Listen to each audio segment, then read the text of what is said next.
One of the things that often frustrates me is I'll have been conversations with churches and someone will say, well, we can't do X because of safeguarding. And one of the things that I always say is this: safeguarding should not prevent us from engaging in any legitimate ministry. Now, I use the word legitimate ministry because clearly, we're not to be careless and to set up environments where children or adults can be abused and can be harmed.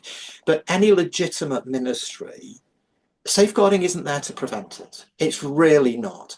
But what happens is we become so legalistic in our approach to safeguarding that we kind of go, okay, well, here's a line that we mustn't cross, but we don't want to get anywhere near it. So we'll stay sort of 20 meters back from the line instead of saying, no, it's okay to go up to the line.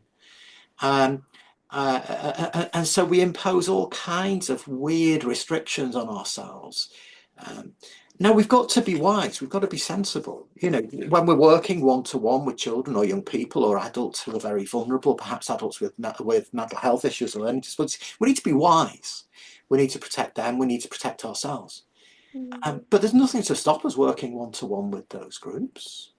And so often what we find is that people place unnecessary burdens upon themselves. And because then they go into tick box mode, they actually don't achieve even the most basic things. And that's why for us, what we do is we start with, look, what does Scripture say to us about how we should care for people? Okay, there's our standard. Now let's just record that.